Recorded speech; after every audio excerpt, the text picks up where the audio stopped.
வழிநடத்த வழிகிட்டால் நான் நினைக்கிறேன் ஒரு அரை நாள் கூட வழிநடத்தி இருக்க முடியாது. ஆனால் மோசையை ஆண்டவர் அணுவாக சரியான பாதையை வழிநடத்தி கொண்டு போனபடினாலே இத்தனை வருடங்கள் வனாந்தரத்தின் வழியாய் மோசையை அருமையா இந்த ஜனங்களை கொண்டு போனார். மோசையுடைய வாழ்க்கையில நாங்கள் பார்க்கிறோம், இத்தனை பிரச்சனைகளை சந்தித்த ஒரு மனுஷன், எவ்வளவு சோதனைகளை, வேதனைகளை, அதாவது எவ்வளவு அவமானங்களையும் இழப்புகளையும் சந்தித்த ஒரு மனுஷன். ஆனால் அவன் அசந்து போகவில்லை. காரணம் என்னென்றால் ஆண்டவர் ஒவ்வொரு நிமிடமும் அவனை அழகாக வழி நடத்தி கொண்டு வந்தார். ஆண்டவர் வழி நடத்தினபடினாலே அவன் என்ன செய்தான், தன்னுடைய பாதையிலே அவன் வழிதவறி போகவில்லை. ஆண்டவர் அருமையாக அவனை வழிநடத்தினார். காரணம் அவன் தேவனால் நடத்தப்பட்டபடினாலே. உண்மையாக மோசே தன்னுடைய மாமிசத்தில் இந்த காரியங்களை செய்வானா இருந்தால் ஒரு அடி கூட நகர்ந்திருக்க முடியாது. ஏன்னா மாமிசத்து மனுஷர்களால் ஒன்றும் முடியாத. நான் சொன்னேன் உங்களுக்கு, இந்த காலத்துல ஒரு 4 பேரை ஒரு 2 பேரை வழி நடத்துகிறதே இவ்வளவு கஷ்டம் ஆகுது. பெத்த பிள்ளைகளை வழிநடத்துவதற்கு தாய்தப்பன் இவ்வளவு கஷ்டப்படுகிறார். ஆனால் இத்தனை லட்சம் ஜனங்களையும் இத்தனை வருடங்களாக ஒரு மோசை கடத்தி கொண்டு போனவர் சொன்னால் அது அவருடைய ஒரு நாள் அவருடைய திறமை அல்ல. இது ஆண்டவர் அவரை வழி நடத்தினபடினாலே, ஆண்டவருடைய வழி நடத்தல் இருந்தபடினாலே அருமையாக அவர் கொண்டு போனார் ஆண்டவர். அது ஆண்டவர் சொல்லுகிறார், மோசே தேவனுடைய வீட்டில் எங்கும் உண்மை உள்ளவராயிருந்தார். வீட்டில் சொல்லும்போது ஆண்டவருடைய சபையிலே, ஆண்டவருடைய காரியத்திலே, ஆண்டவருடைய சமூகத்திலே அவர் உண்மை உள்ளவராயிருந்தார். எனக்கு எத்தனை பேர் சபைக்கு தெரியாத காரியத்தை பாருங்க. மோசையை குறித்து நாங்கள் பார்க்கும்போது மோசே காசு விஷயத்தில் உண்மை உள்ளவனாயிருந்தான், குடும்ப விஷயத்தில் உண்மை உள்ளவனாயிருந்தான், அன்பிலே உண்மை உள்ளவனாயிருந்தான், தேவனுடைய காரியங்களில் உண்மை உள்ளவனாயிருந்தான். இல்ல எந்த ஜோனர்ல நீங்க பாத்தீங்கன்னாலும் மோசே தேவனுடைய வீட்டிலே உண்மை உள்ளவனாயிருந்தான். ஆனபடியால் தான் ஆண்டவரை நம்பினார். அவருடைய இவ்வளவு பெரிதான பொறுப்புகளை ஆண்டவர் கொடுத்தார் என்றால் அவன் ஆண்டவருடைய வழிநடத்தலே அவன் நடந்தபடினார். அதான் முதலே உங்களுக்கு நான் சொன்ன மாதிரி இன்றைக்கு கொஞ்சம் ஒரு விசுவாசிகளை வச்சு யோசிச்சு பாருங்க, எவ்வளவு வேதனைப்பட்டிருப்பான். ஆனாலும் அந்த ஜனங்கள் சும்மா அவருடைய இத்தனை வருடங்களாக மோசையை போட்டு படுக்காத பாடில்லை, சாப்பாடு இல்லை என்ற உடனே உடனே யுத்தத்தை பார்ப்பாங்க. நாங்கள் இந்த தேசத்தில் இருந்த பொழுது கொம்மட்டி காய்களையும் இறைச்சிகளையும் நாங்கள் சாப்பிட்டோம், பட்டினி போடும்படி ஆவாங்க என்று இந்த கொண்டு வந்த வனாந்தரத்தில் மோசே போகிறான். ஆண்டவர் சொல்கிறார், கீழ்காட்டி அழைத்த போது ஒரு இறைச்சி சாப்பிடும்படியாக இறைச்சியை கொடுக்கிறார், காடுகளை அடித்து சாப்பிடுகிறார். மன்னாவைக்கு சாப்பாட்டை கிட்டபோது ஆண்டவர் மன்னாவை பொழிகிறார், தண்ணியை கேட்ட பொழுது தண்ணியை கொடுக்கிறார்.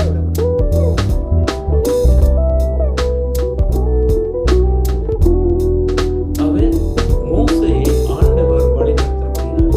ஆண்டவருடைய வழி நடத்தினாலே மோசே ஆசீர்வதிக்கப்பட்டார்.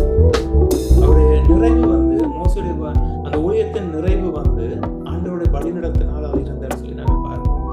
4வது காரியமாக நாங்கள் பார்க்கும்போது ஊழியத்தில் தொடர்ந்து முன்னேற, அதாவது ஊழியத்தில் தொடர்ந்து நிறைவேற்றப்படுறதுக்கு ஆண்டவருடைய வழி நடத்தல் தேவையாக இருக்கிறது. இன்னைக்கு அநேக சபைகளை அநேக ஊழியக்காரர்களை நாங்கள் பார்த்திருக்கிறோம். தொடங்குவார கொஞ்ச காலத்திலே அந்த சபை இருக்கு, அந்த இடத்துல சபை இருக்குன்னு தெரியாது. ஆண்டவர் ஒரு மனுஷனுக்கு சபை நடத்துவார் என்றால் நித்தியமாக ஆண்டவர் மனுஷனுக்கு இறுதி மட்டும் அந்த சபை கொண்டு போயிருப்பார். என்னுடைய வாழ்க்கையை நான் பார்த்தேன், அநேக சபைகள் தொடங்குவார்கள் கொஞ்ச காலத்தில் அவ்வளவு ஆவியில தொடர்ந்து மாமிசத்தில் முடிக்கிறீங்களா. ஆகவே மிக முக்கியமாக ஊழியத்துல நாங்கள் தொடர்ந்து முன்னேற வேண்டும்.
கானான் தேசத்துக்குள்ளே கொண்டு போக வேண்டும்.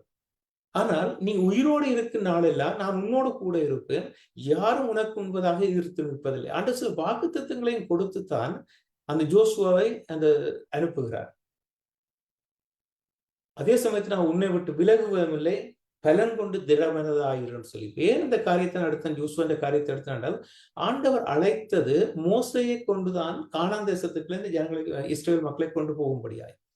ஆனால் மோசே சிறியொரு தவறை செய்து விட்டார். ஆனபடினாலே மோசேஸ் தவறுனாலே அந்த பயணம் நிப்பாட்டப்படவில்லை. ஆண்டவர் ஒரு காரியத்தை நினைத்தார் என்றால் அவர் நினைத்ததை செய்தே முடிப்பார். ஆனபடினால் மோசையால் முடிக்க போகிற காரியத்தை யோசுவாவை கொண்டு அவர் தொடர்ந்து போகிறார்.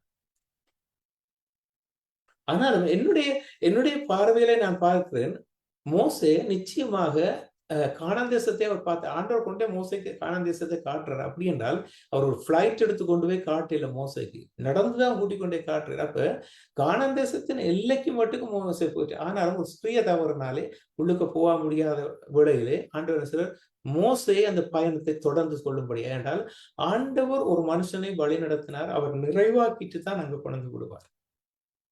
எங்களுடைய இலங்கை தேசத்தை கூட நீங்க பாத்தீங்கன்னு சொன்னால், ஒரு போராட்டத்தை தொடங்கினால் அந்த தலைவன் தன்னை போல இன்னொரு தலைவனை உருவாக்கினாத்தான் அதை கொண்டு போக முடியும்.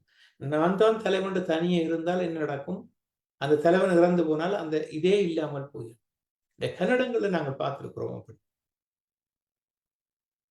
ஆகவே ஆண்டவர் வழி நடத்துவாரானால் அவர் இடையிலே அவர் நிறுத்த மாட்டார். மோசே இறந்து போனான் போட்டு அந்த பயணத்தை